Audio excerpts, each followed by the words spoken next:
Neste vídeo vamos falar aqui sobre cores. No CSS as cores são fundamentais. Para além de outros elementos, nós temos aqui sempre a questão das cores a funcionar. E mesmo quando nós utilizamos bibliotecas externas, isto é, ficheiros de CSS que foram feitos por outras pessoas e que já trazem um conjunto de classes prontas a serem utilizadas, que é o caso do Bootstrap, como iremos ter a ocasião de ver num dos vídeos mais à frente, nós vamos ter sempre que andar aqui a mexer com as cores. E porquê? Porque nós somos sempre pessoas que gostam de ver as coisas coloridas, gostamos de ver esteticamente as coisas organizadas de uma determinada forma. E as cores são fundamentais. Então nós temos, de uma forma muito básica e introdutória, eu coloquei aqui nos meus parágrafos uma coisa chamada estilo parágrafo, e chamo a atenção, aproveito para o fazer agora, neste momento, que vocês podem dar este nome desta forma, separado por hífen, separado por um underscore, junto com letra maiúscula, não tem qualquer problema, mas não podem fazer isto. Isto é uma circunstância diferente, ok? Colocar espaços não é permitido, a não ser noutras circunstâncias que iremos ver mais à frente. Então nós vamos colocar assim, estilo parágrafo. Nós temos várias coisas ou várias cores que podemos definir. Uma delas é o color, e o color diz respeito ao texto da letra. Então se eu colocar aqui red, o que vai significar agora é que todos os meus parágrafos vão ficar a vermelho. Ok? Portanto, nada de extraordinário. Se nós quisermos definir uma cor de fundo, nós escrevemos background-color. E vamos colocar aqui um red também. Vamos ver aqui, temos a cor de fundo. Obviamente que esta margem toda em branco que vocês veem a toda a volta são margens que são atribuídas por defeito pelo HTML e neste caso também pelo browser. Nós já vimos no vídeo anterior que podemos alterar essas dimensões e eu, para efeitos de visualização deste vídeo, vou alterar de parágrafos para H2. Ok? Vamos lhe chamar aqui H2 para termos letras maiores. Ok? Vamos colocar aqui assim H2. Então vamos ter aqui letras um bocadinho maiores para vocês verem melhor. Eu vou aqui colocar ainda dentro do estilo, já que estou a trabalhar no mesmo estilo para os mesmos parágrafos, vamos lhe chamar assim, ou para os títulos que nós ali tínhamos, vou colocar um padding interno de 20 px. Isto é, de dentro para fora, ou melhor, das letras até ao limite, nós temos uma distância de 20 pixels. Okay? Obviamente que para aquele lado ainda não conta, mas temos esta distância daqui para aqui. Temos a cor de fundo, temos a cor das letras, temos vários tipos de cores que nós podemos utilizar, temos até uma cor para uma border. Portanto, temos aqui, por exemplo, o border color, assim desta forma, color, e podemos colocar aqui neste caso o blue, por exemplo. Só que neste caso nós não vamos ver à partida a border color. Porquê? Porque nós não temos uma border width, isto é, uma dimensão. Então vamos colocar aqui border width 5px. E agora vamos olhar aqui e reparem, o sistema continua a não nos dizer, a não nos mostrar a border. Porquê? Porque falta ainda um outro elemento, que é o border style. Aqui neste caso vamos escolher aqui solid. E agora sim, nós vamos ter aqui então este contorno. Obviamente que esteticamente isto está horrível, não é o objetivo.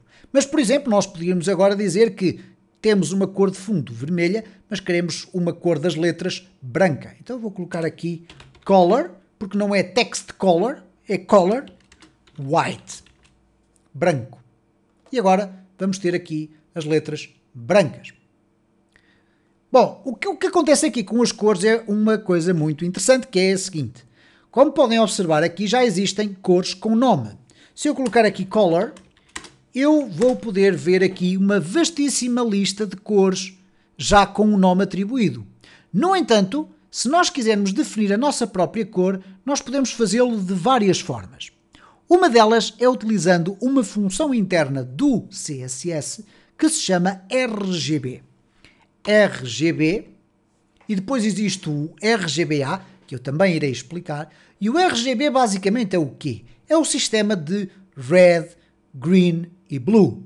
E ele diz que vai criar uma cor a partir do vermelho, verde e azul, os valores. Ora, estes valores vão ser colocados dentro de parênteses. O primeiro valor será o R, de red, o segundo será o green, de G, e o terceiro será o B, de blue. Ora, este sistema RGB é um sistema muito conhecido para quem trabalha na área da programação, em que cada um daqueles valores varia entre o 0 e o 255. Tem a ver com a questão dos 8 bits. Ora, o que acontece aqui é o seguinte: se eu colocar aqui 0,0,0, eu estou na prática a dizer ao sistema que eu quero criar uma cor que tem 0 de vermelho, 0 de verde e 0 de azul. Ora, neste caso, a ausência de todas as cores significa preto.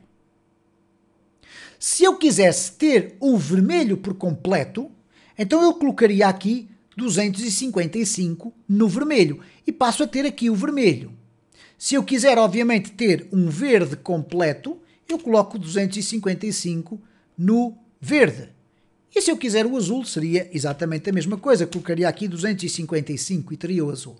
No entanto, se eu definir aqui alguns valores pelo meio, eu vou começar a poder misturar as cores.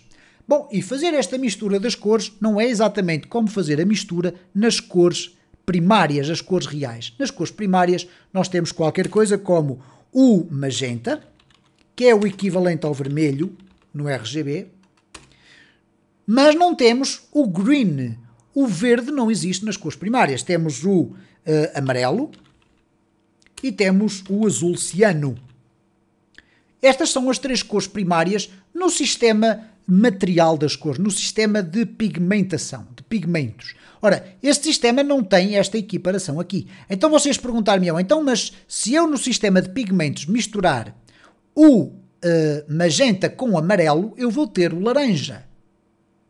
Mas eu aqui não tenho o amarelo. Como é que eu posso misturar aqui? Bom, muita calma, porque vocês têm o Visual Studio Code, que é um dos melhores editores de código que existe. Vocês podem chegar aqui por cima, aguardar alguns instantes, isto é, não têm que fazer um clique, apenas colocam o cursor e automaticamente o sistema vai-vos apresentar uma caixa para vocês terem aqui um color picker. Isto é, se eu agora arrastar o meu cursor aqui para dentro, okay, eu vou poder escolher uma cor. E reparem, posso aqui andar entre as gamas e escolher a cor. E reparem o que é que está a acontecer aqui no topo. RGB 39.160.55. Significa que esta cor que eu estou a selecionar aqui, que é esta que já aqui está, tem estes valores. Se eu quiser um amarelo, eu posso chegar aqui, ok? Aguardar aqui alguns instantes. Vou aqui, às vezes isto desaparece com imensa facilidade. Vou ali ao amarelo e vou escolher aqui um amarelo desta forma, por exemplo. E vejam, 255, 230, 0. E temos aqui o nosso amarelo. E, portanto, o sistema RGB funciona dessa forma. Temos o RGB-A. E o que é que significa o A? O A significa a expressão alfa. E o alfa quer dizer transparência. Então, se eu tiver aqui o RGB-A, eu vou colocar o red, o green, o blue e o alfa, que é a transparência. Então, vamos colocar aqui, por exemplo, o vermelho. Vamos colocar desta forma. Reparem. 255 de vermelho, 0 de verde, 0 de azul, e agora vamos definir aqui 255 de alfa. Ora, o que é que vai significar aqui no que diz respeito às minhas letras? Eu vou aqui remover o fundo, temos aqui as letras. Se eu agora for olhar, vocês vão ver que as letras estão com o vermelho vivo. Vamos aqui colocar o alfa igual a 100. Isto é, um valor intermédio. O valor intermédio seria 128, mas colocamos a 100. Reparem que, neste caso, nós não temos aqui uma mudança de cor. E se eu colocar aqui 0, vocês deixaram de ver as cores. Bom, então reparem o seguinte. Se eu colocar aqui 0.3,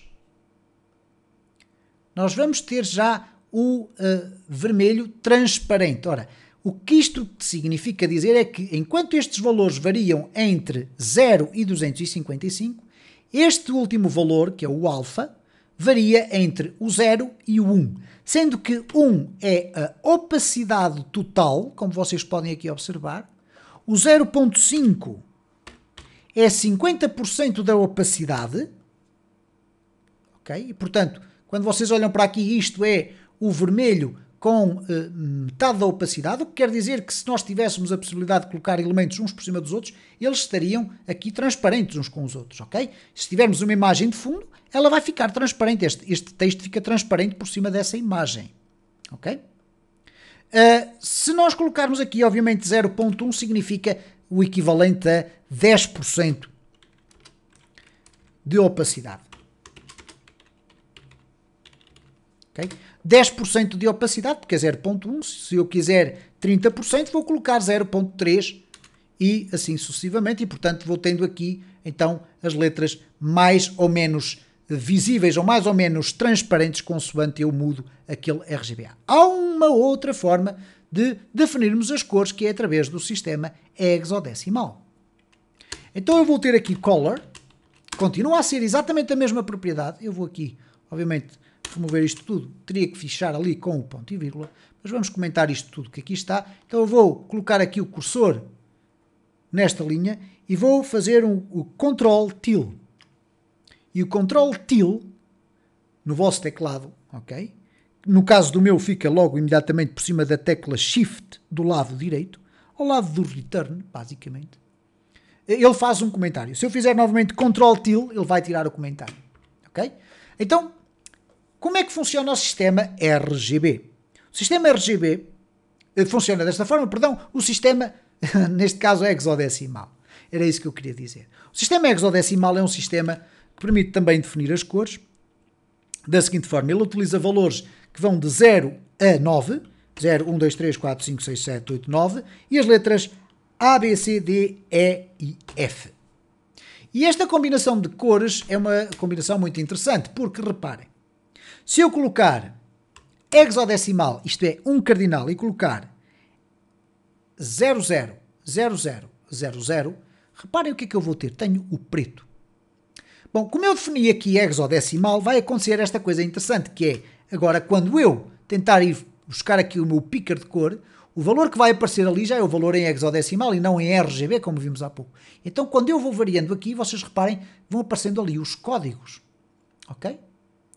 E, portanto, reparem este código que aqui está, que parece extraordinariamente complexo, mas na realidade não é. Depois, com a prática, vocês conseguem escrever isto desta forma. Vocês podem, inclusive, reduzir isto a 3 letras.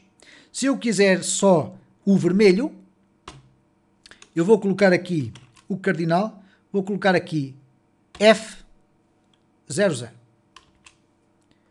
Ok?